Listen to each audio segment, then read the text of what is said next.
Let me welcome everyone to today's Lighthouse Briefing, coming to you from the Independent Institute in Oakland, California. We're just a stone's throw from San Francisco, but we bring you a point of view that is not always predictable and we hope kind of fresh.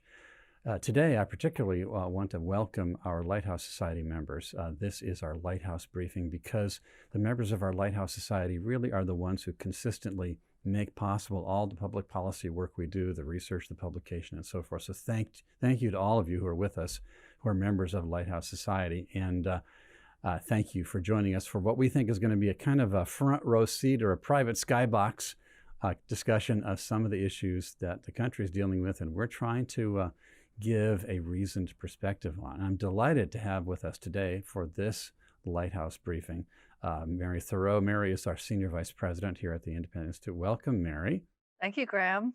It's always a pleasure to have Mary. She is on top of all the issues and she keeps us on the cutting edge. Also delighted to welcome back William J. Watkins Jr., who is an attorney in South Carolina, author of a number of books, some of them with us. Let's see, your most recent book with us, Bill, was, remind me, Crossroads of Liberty. Very good, Graham. Yeah, right behind Mary's shoulder there, which I think is an analysis of some of the anti-federalist themes at the time of the founding. Is that correct? That is a large part of the book. I was looking at anti-federalism and the Constitution and who was correct now that we have 2020 hindsight, the Federalists or the Anti-Federalists. Worth getting that book. And of course, we've got a lot of other good books coming up this season that you should keep in touch with us about.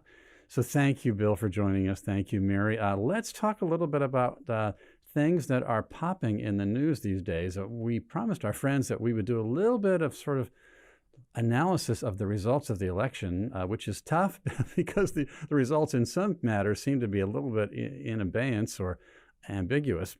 But some of the things that aren't so ambiguous are worth talking about, in particular, looking at some of the results from the election. Many of them were not what the polls told us to expect. So in particular, the presidential race was way closer, obviously. But then looking aside from that, the Republicans, who were thought to have a very tainted brand and probably going to lose seats, actually gained seats. How many seats did the Republicans gain in the House? Either of you know? I know the Democrats are only within something like 10 seats of losing their majority if at the next election. No, that's right. We're talking about a dozen person difference, which is amazing. That there were no coattails for Biden to sweep in a vast majority to help him with his agenda. And yet, surprisingly, even though the House Democrats reportedly were extremely angry with Nancy Pelosi on a call the day after the election, they have just reelected her speaker. So there's no, double down on your losers. I did some research the other day and I discovered that in terms of so-called coattail effects, let's say that Biden is the winner. If so, he has the smallest coattails ever in terms of bringing members of his own party into the Congress. The last winning candidate who had equally bad coattails was John F. Kennedy in 1960. And those of us who are old enough to remember that know that that was a really close race. In fact, it might have been actually not even a victory. But leaving Kennedy aside, Biden has the tiniest coattails ever. What does that mean? Why are so many American voters voting, well, apparently for a Democratic president, but then not voting for Democratic members of the House? And then there's the Senate. I mean, good grief, people thought, okay, the Senate's going to be turning over to the Democrats because there's this tide of revulsion against conservative policies and maybe against Republican presidential candidate, but then not so.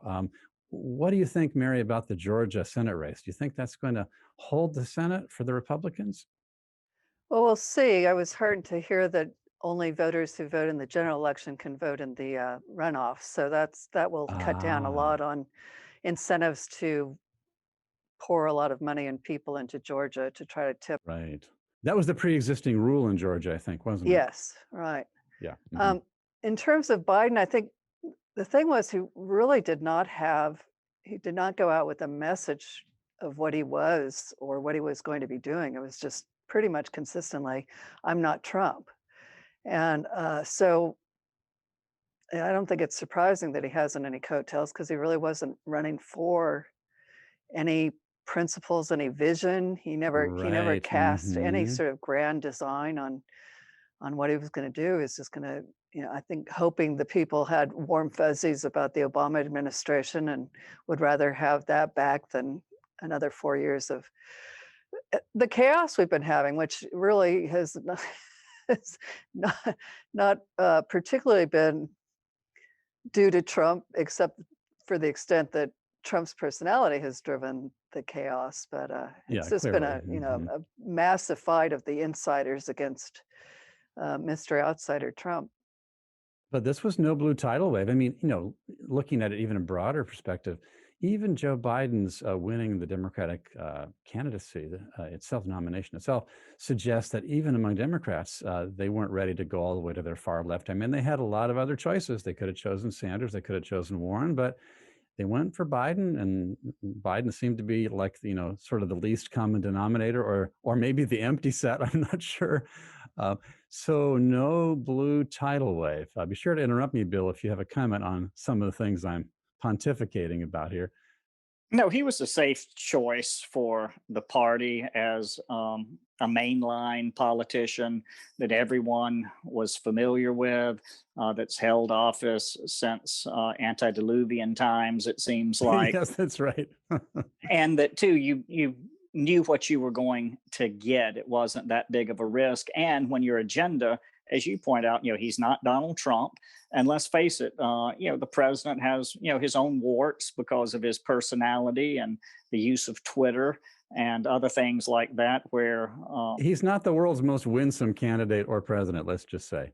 no, he would be a very difficult neighbor to have if you live next door to him. But apparently, that was perhaps sufficient that I'm not Trump for him to win. We'll see, but it looks that way. But if that's all you've got, no wonder there's no great tidal wave.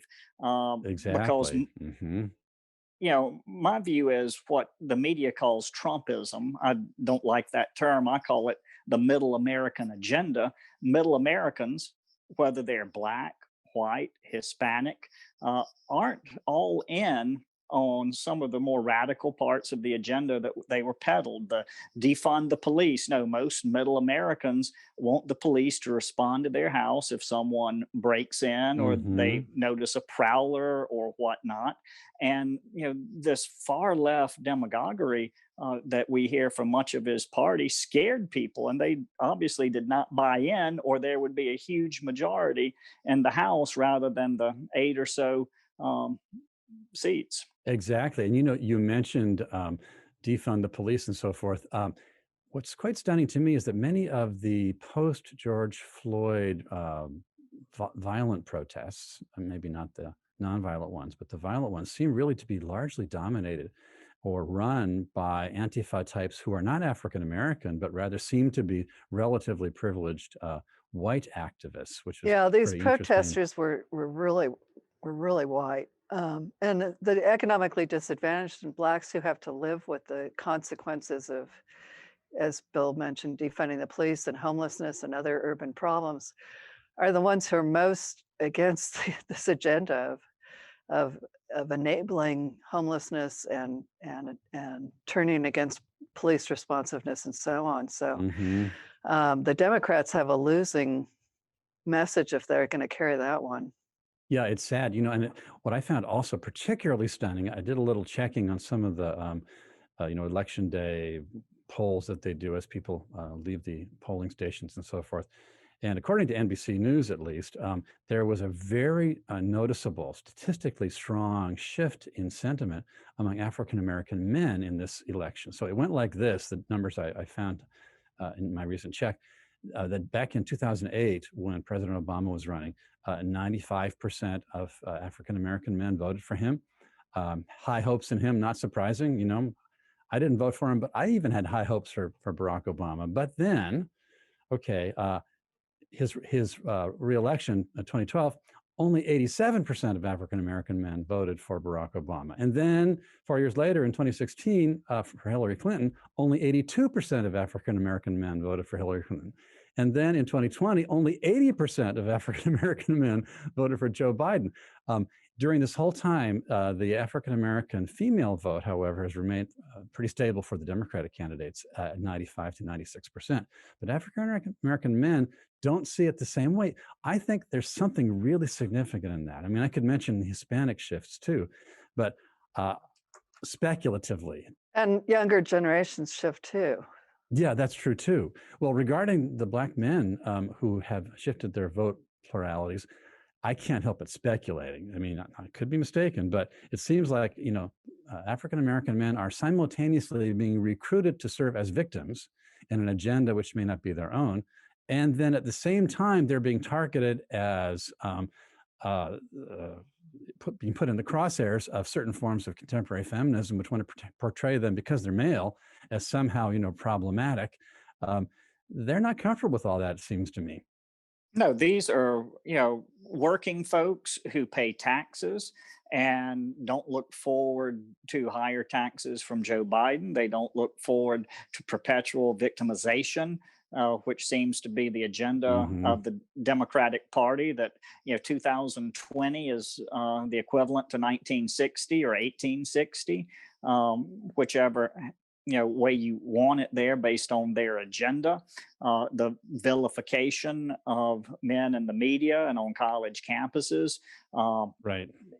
This is something that, again, middle Americans are rejecting, just like in California with the affirmative action question on the ballot. Though it's a heavily Democratic state and obviously went strongly for Biden, there is still that pull of middle America that says, when it comes to racial matters and civil rights, we're for the King vision of America, where you don't judge a man by the color of his skin, but on his character, on his abilities, on his desire to work hard, versus what we have today with anti-racism, where you have to self-flagellate if you're a white person and pay reparations and do this, that, or the other. And sometimes if you're just a male person. No, that's not what middle Americans want, regardless of race. And I think that was a clear message sent to the Democratic radicals. And of course, elections are just kind of a market basket. You're not sure exactly what made the difference. And it might have been even a much bigger loss for the Democrats, except that Blacks and Hispanics were more impacted by COVID. So to the extent that it was portrayed that Trump hasn't handled COVID well, that might have hurt him with those populations as well. If the vaccine news had come out a week earlier, there might have been a great deal of difference. Yeah, especially given everything being so close. But here in California, I was, just really, I shouldn't have been so stunned probably, but I was stunned by many of the results. I mean, Californians voted 2-1 for Joe Biden, but then they voted against the things at the state level, which Joe Biden himself and Kamala Harris had endorsed, like Bill already mentioned, the affirmative action proposition, which would have re-enabled the deployment by state government, including schools and so forth, of racial criteria for enrollment or access and so forth. Voters in California, they ignored what Joe and Kamala recommended, and they voted it down. In fact, I think they voted that down at a bigger margin than they originally voted for the constitutional proposition some years back, which forbade the use of racial preferences. In other words, the California sentiment against affirmative action actually got stronger while they were voting for Joe Biden and all the Democratic leaders in California who endorsed the very thing that they didn't want. Same thing with rent control. I mean, they voted it down, right, Mary? I think they did. Yes, and tax increase, the Proposition 15, which would have been the largest tax increase in the history of California, and was posed as a tax the corporations. It was on increasing property taxes on on commercial properties, and it was framed completely as it's only going to hurt the big corporations. And yet voters recognized it for what it was, which was a Trojan horse for higher property taxes across the board, and defeated it. And I think you talked earlier about Proposition 22, which is the so-called gig workers, Uber and Lyft drivers. And of course, Biden has proposed enacting that across the country. So California voters rejected it. Hopefully that means that the rational people across this country also recognize it as a bad idea as well. I understand that at the federal level, there's a thing in Congress been just called the PRO Act, which effectively would do in California, in the nation, what AB5 did in California. Joe Biden's endorsed it. Californians don't want it. It's Right. pretty amazing.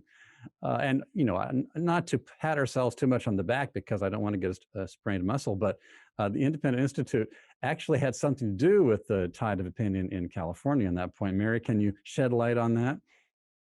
Well, we organized an open letter to the legislature on AB5, which is the independent contractor law, and got 151 PhD economists and political scientists in California to sign it, and sent it to Governor Newsom and the legislators. So, and that's gotten a lot of press. And we've done a lot of media around it, and it's really helped shine the spotlight on who this law is hurting, and it's hurting small independent workers who, and especially in the Right. time of COVID. I mean, there's a front page story in today's Wall Street Journal about how so many people laid off have started their own um, businesses, but many of them would be viewed as independent contractors. So it's folly.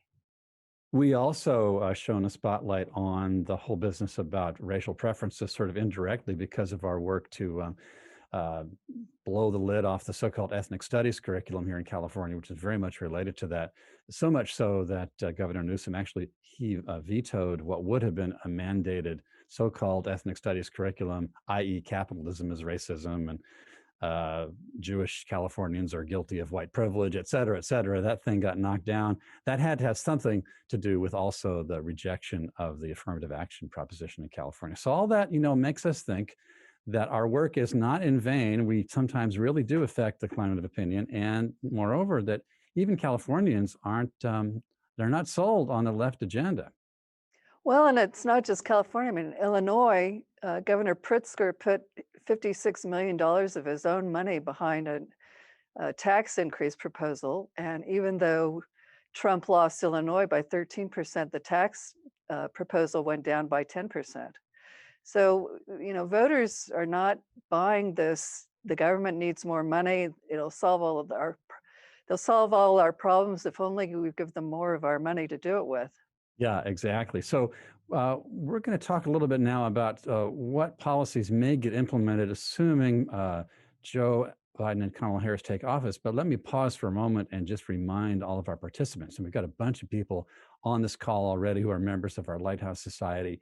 And I actually recognize a number of our friends on the list I'm looking at. Thank you all for joining us. We want to hear your questions and comments. So, there's a Q&A thing in this Zoom webinar that we're on. You can put your comments and questions in there. I've already seen a few from Carolyn, and I'll come to hers in a minute. You can also put something in the chat box if you like. I'll be watching that too. And if you like better, you can use an email address, questions@independent.org. We really want to hear from you, all of you. And best of all, you can actually go to the participant panel, use the thing that says raise my hand, and I will see your hand raised, and I will open the mic for you, and you can talk to Bill and Mary. So, okay, next thought is this. You would think that if, in fact, the election results were no endorsement of the woke left agenda, in fact, maybe something of repudiation, both nationally in California and elsewhere, you would think that would mean that Joe Biden as president would probably not really want to implement the left end of his platform policy prospectus. What do you think?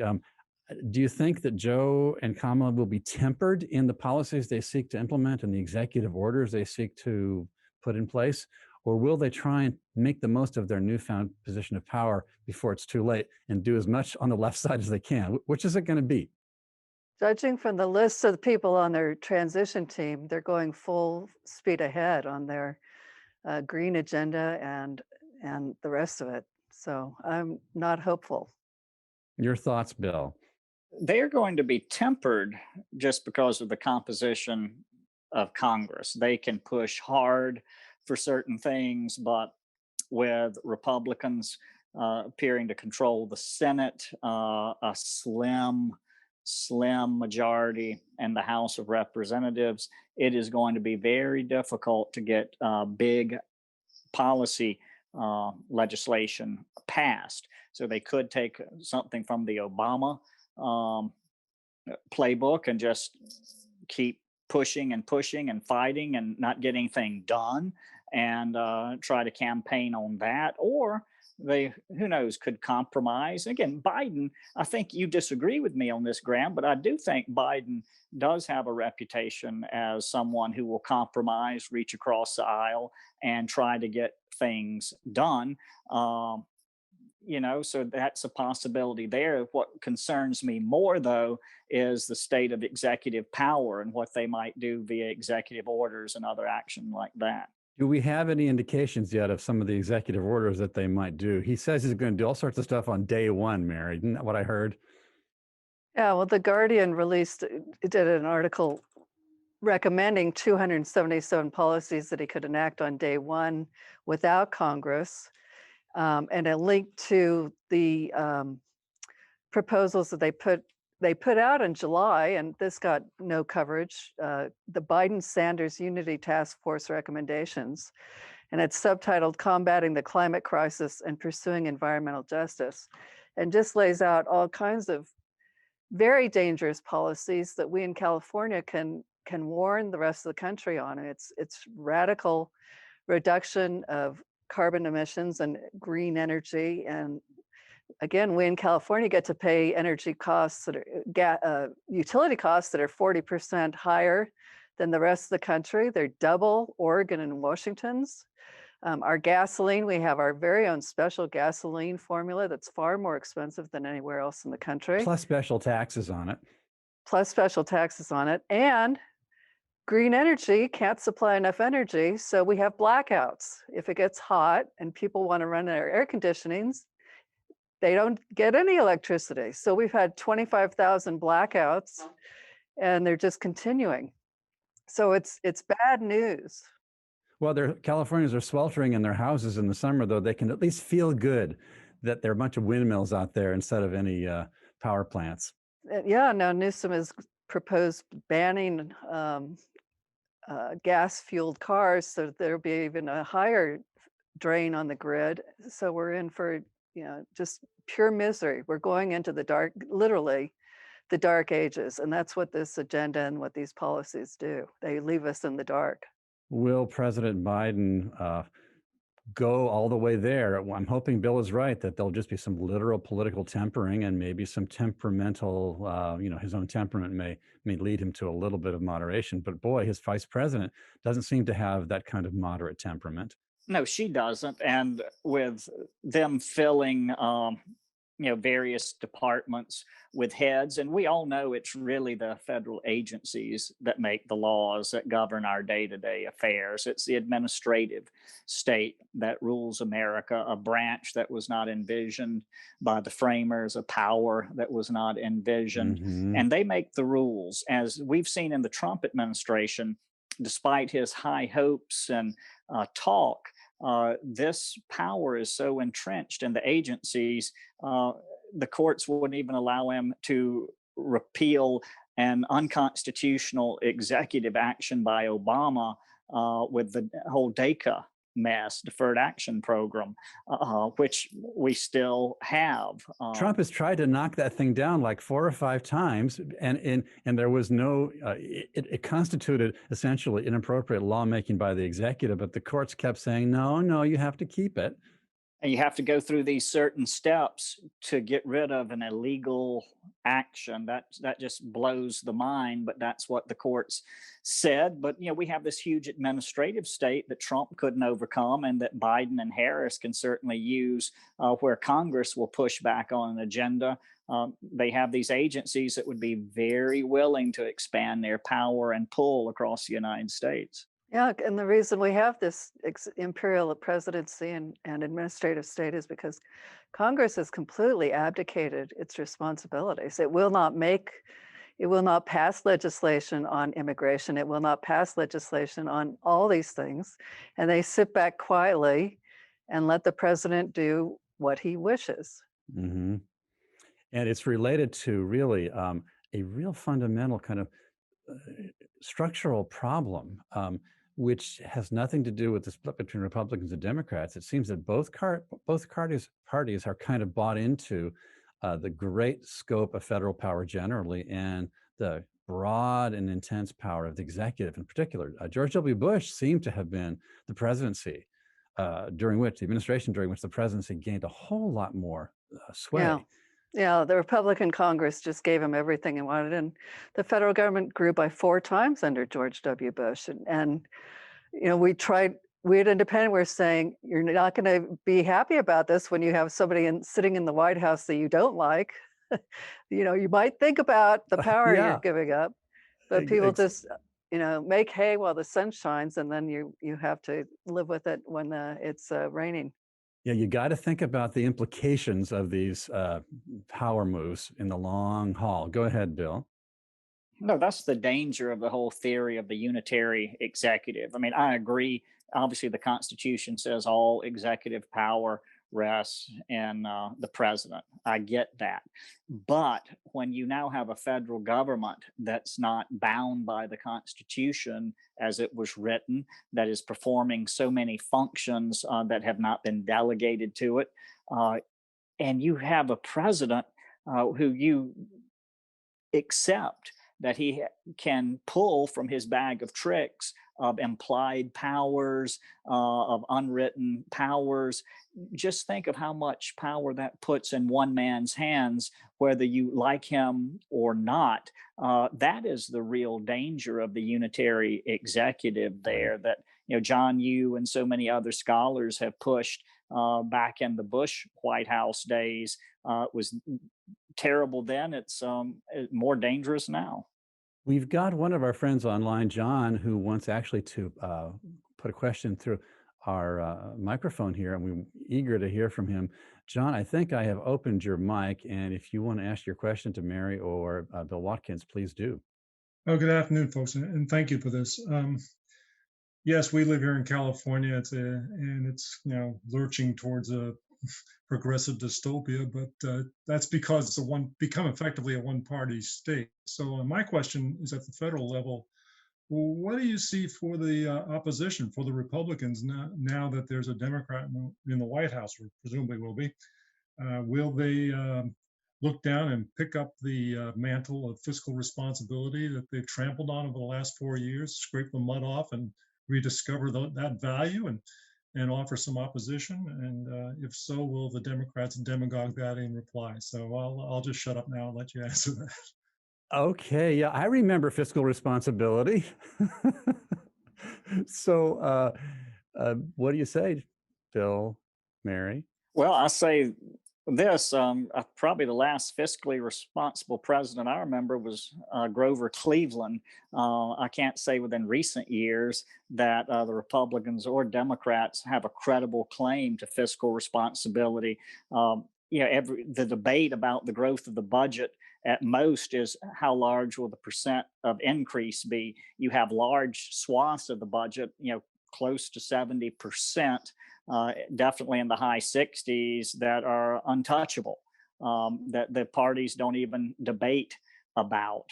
Social benefits and interest payments. Yeah, exactly. And so, I'm afraid that I don't see them picking up that mantle and carrying it very far. What I think I'm more concerned about is whether the Republican Party is going to try to go back to the party of Mitt Romney and Ryan and et cetera, or will they accept that a huge part of their base believes in what I call, again, the middle American agenda, where Trump, for all his failings, addressed issues, at least in his campaigns. He wasn't as successful making policy, that there was a consensus about and nobody wanted to talk about: immigration, trade, America First foreign policy. To his credit, he didn't start any new wars. I mean, we laugh when you make a statement like that, but unfortunately, that's a big deal considering recent administrations and military action and the president unilaterally acting and Congress passing broad authorizations rather than undertaking their constitutional duty. So to sum it up, I think the big question, are we going back to Romney Ryan, milquetoast, ignore the middle American agenda, or are we going to see someone pick up the themes that Trump was successful with, but because of his personality and the administrative state, could not really implement and push forward for a majority? I want to comment that one of our participants, our friends online, Jeffrey, he just tossed me this comment. He says Calvin Coolidge was the last fiscally responsible president. Oh, I'm afraid you're maybe close to right, Jeffrey. Just to double up on what Bill said, yeah, I'm afraid that Congress has not demonstrated itself very as embracing fiscal responsibility. Plus, the Biden-Harris platform includes vastly expanding things. You know, they want to do single payer. They want to do free tuition for all. I mean, massive, and the Green New Deal or the Biden-Sanders Unity Task Force. All of these things are incredibly expensive. And best case is Congress fights the implementation of that. I don't think they'll get anywhere close to rolling back the 22 trillion, 24, whatever the current deficit is, much less cut down on spending. Again, as Bill said, the fight will be over how much to increase spending. You know, do we only increase it by 10% or do we increase it by 25% and so on? And then to his other point on military action, the loser if Trump is in fact defeated is peace. Trump has tried to withdraw troops from Afghanistan before. The New York Times led the disinformation campaign that stopped that time. Hopefully this time it will go through and we will get troops home 20 years after sending them for a pointless war and so on. And there have been real strides made for peace in the last 4 years, not as great as any of us hoped for, and not as great as Trump talked in his campaign. Right. But Biden is just, you know, he'll be in there with the neocons and others, and they will not be working for peace. It's worth remembering that during President Clinton's administration, he was very tempted and gave into the temptation a number of times when he saw some kind of international crusade that he felt deserved the use of American military power overseas. He didn't get us into a major war, but he made a number of stumbles, and I think Joe Biden may be similarly tempted. Let me remind our friends on the call again that you can follow John's lead a few minutes ago and raise your hand and ask your question directly. I do have some questions that I want to read from the written ones I've received. Some of them are really provocative. Let me start a little bit on lower threshold. Carolyn, yeah, I know you do. So do we all. But Carolyn says, okay, Biden will resurrect the Obama agenda to pay back that ally and many policies on all fronts to serve the left. What are likely to be the pushback points? Okay, so she's asking a kind of more specific question, not just like, oh yeah, he's going to try and serve the left part of the party that helped elect him, but what are the pushback points going to be where these things are going to reach ahead politically? And I guess what Carolyn means is that where might Biden be thwarted in fulfilling his kind of promises to his left-wing supporters? I think our best bet again is to offer California up as a cautionary tale. We have probably the greatest inequality in the country thanks to the enactment of these policies here. And if we can make that clear to the rest of the country that these policies greatly increase inequality, they hurt the poor and the working class and the middle class, and again are putting us in the dark ages, going backwards fast. I mean, California has a huge brain drain, hugely growing homelessness problem, hugely growing again inequality. And I think if we can just show people and we can show people very clearly, we have a case study here. This is where these policies have been enacted. And if they're enacted nationally, that's what the country's going to look like. And I think, as everyone else, as Bill and others have said, middle America is not. I talked to J Rourke the other day. He calls it the Heartlanders versus the Coastals. The Heartlanders, and it's not a matter of geography, it's a matter of philosophy, temperament, mindset. Mindset. The Heartlanders do not want these policies. And the question is, do they create another Tea Party movement or something like that? That was very effective. So you're going to have that. I think this will goad something like another Tea Party movement that hopefully will endure, and people will learn some lessons and stick to them and stop going back to these things that sound really great but hurt the people they pretend they're going to help. Also, Carolyn, another pushback point I'm thinking of in response to your question, maybe in confirmations of particular heads of agencies. So apparently, Joe Biden wants to make either the president of the American Federation of Teachers, Randy Weingarten, or the president of the National Education Association, Lily Garcia, to become the next Secretary of Education. Okay, so these have to be confirmed by the Senate. If the Republicans take one or two of the Georgia seats, it will not be so easy because, if I were a Republican in the Senate at that point, the question I would ask would be, would it make sense to take, let's say, the CEO of Chevron and make him the Secretary of Energy? Or would it make sense to take the CEO of Arch Coal, the biggest coal producer in the country, and make her the Secretary of the EPA? Isn't it kind of like the fox guarding the hen house? But these are the people that Biden wants to put in as the Secretary of Education. And I can foresee a battle there. One hopes that traditionally the Senate has bowed to the president being able to appoint whom he wishes to the cabinet, but we'll see. I hope they do fight it. What about Bernie Sanders as Secretary of Labor? What's the latest on that? And how would that affect labor conditions in the country? For entertainment purposes, I think it would be fabulous. Policy-wise, not so much. Yeah, you do wonder about that. That's for sure. Okay, so I told you one of our friends on the call is Jeffrey. I'm not giving people's last names here, but Jeffrey, here's one of his provocations. He says, what do you think is the likelihood that Biden had no coattails because he actually lost? Well, Jeffrey, we all want to find that out. And it's a lot less clear than I thought it would be at this point. Do you have any comments? You're the constitutional lawyer, Bill. No, there's litigation ongoing. There are recounts ongoing. We've seen some blockbuster allegations coming out in recent days, and really, today being a main one about the Dominion software and this, that, and the other. We've all of a sudden seen memory cards found in Georgia and other places. We have affidavits.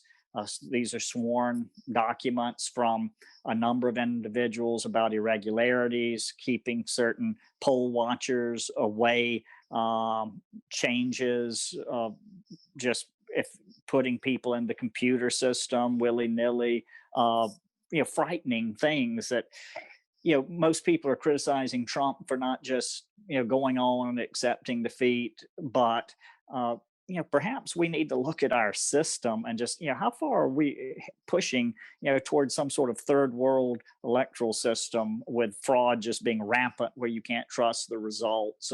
Let's use this time to let the process work, to let the courts look into this, as well as other independent bodies, and see what we need to do to revamp so we can trust the process. Yeah. So these legal cases might be the opportunity to find out to what extent these allegations are or are not well-founded, and thus it would seem, by that point of view, that pursuing and supporting these legal cases is not the same thing as undermining democracy. It may actually end up supporting democracy regardless of the electoral outcome. Yeah, it's the same principle as the guilty deserve a really good defense. It keeps the system honest.